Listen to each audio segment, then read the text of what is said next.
The individual TIs who are being gang-stalked, hyper-gamed, they are beta tests. This is being done to gather data on how to apply it to the masses all at once. They're learning. We're in the process where they're building their entire infrastructure to run the whole human race.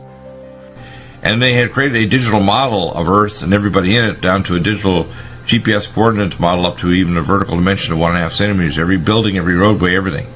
And what they want to do is create an Internet of Things where in digital space they know exactly what you're doing in real time.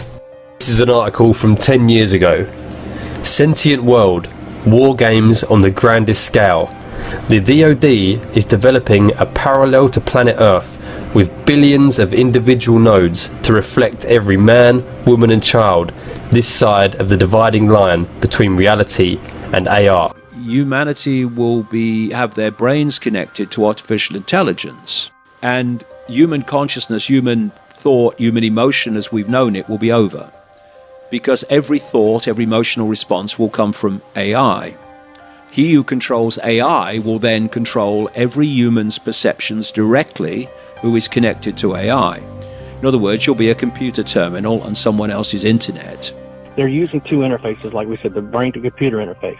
That's the supercomputer. The sophisticated and advanced exascale system downloads all of your, all electromagnetic activity, all these synaptic responses, the electromagnetic emissions of the victim's brain is downloaded at speed of light. Energy travels at speed of light, so they can download, upload at speed of light. Sure. Back into a database as the supercomputer is programmed to build using various software programs, a cognitive model of your brain. And what we are trying to do here, your friends and family, this organization, is to use this precious knowledge to build machines that can actually create, manipulate, and use these parallel realities in the service of this one.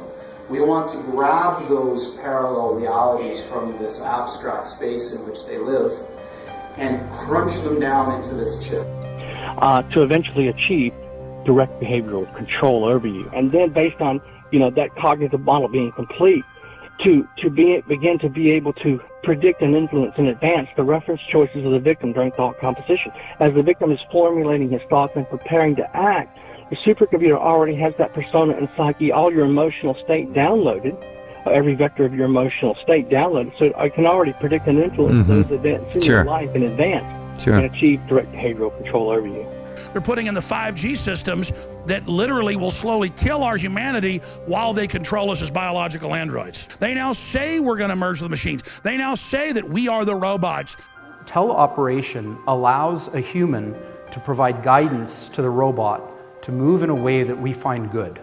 Now let's say I'm a human pilot, Wizard of Ozing the robot. If I wanted to pick something up from the table as a robot, my teleoperator would look down, look at the field of view, look up, look at their hand, move it over, feel the tactile sensors in the hand, close the hand on the object and pick it up.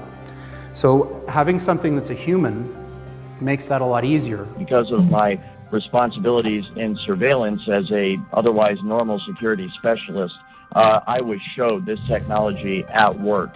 And it was through the perspective, of course, of the camera, and what I was told that it was obvious it was being used through the eyes of the targets.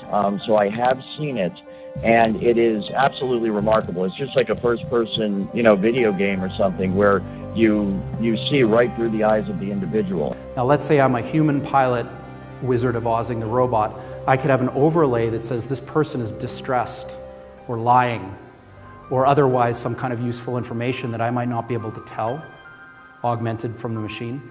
So if I was a robot, stood up on stage, and my teleoperating pilot did this, my robot would do that, and now I can look over there, and now I can look over there. The teleoperation is a superpower in helping robots learn.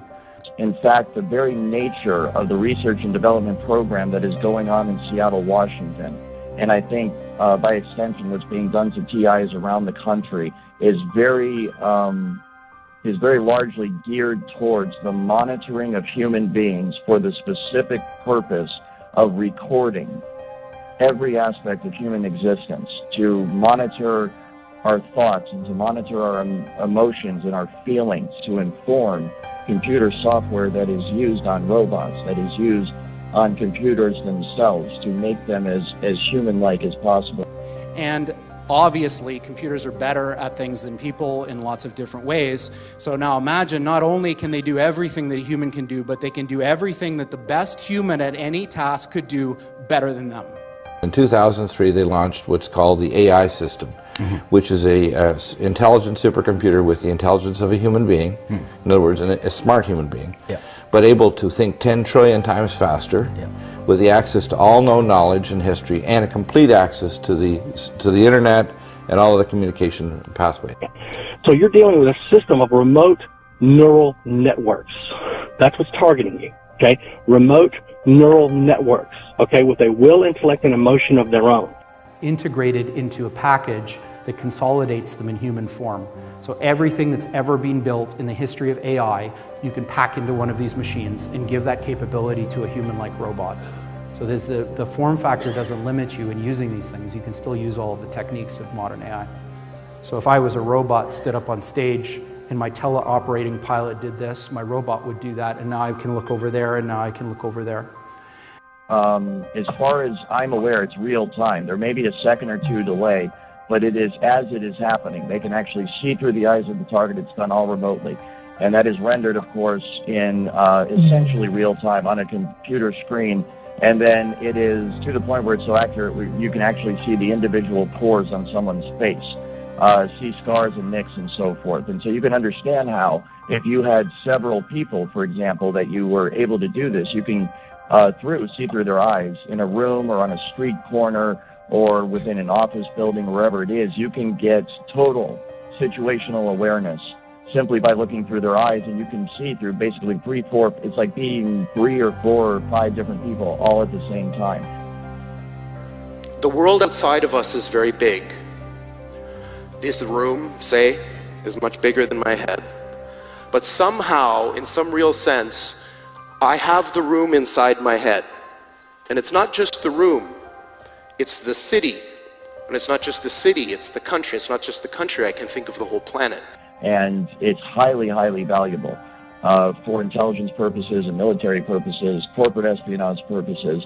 And it is amazing the extent to which this technology works. It's so far advanced beyond what most people are aware of. It's truly mind-blowing. And I think that's a big part of educating people, is making them understand that, fortunately or unfortunately, this is possible, and it is being done right now today. So how is this possible? And what I want to point out is the size. So my head's small. Well, not too small. Small. Small compared to all that. How is it possible that all that's in here? And what's come to be understood in the cutting edge of modern AI is that there is a really interesting, fascinating answer to this. And it has to do with the fact that the world has patterns, structure. So you may be familiar with fractals. So fractals look very complicated, but they're generated by a tiny little thing that you can write down in a few numbers. And the world is like this. Images, like natural images, like what I'm looking at, have so much structure that they can be shrunk and compressed into a very tiny, what AI people call representation.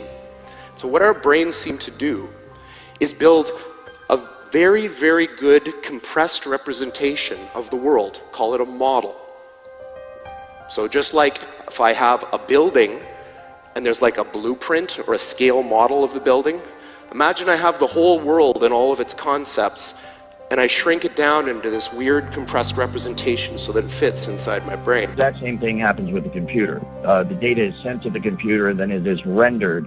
And from what I understand, that's where this technology is right now. The cutting edge is trying to marry, the software that's used to render it on the computer and the actual detecting of the signal and the hacking of the signal within the human mind.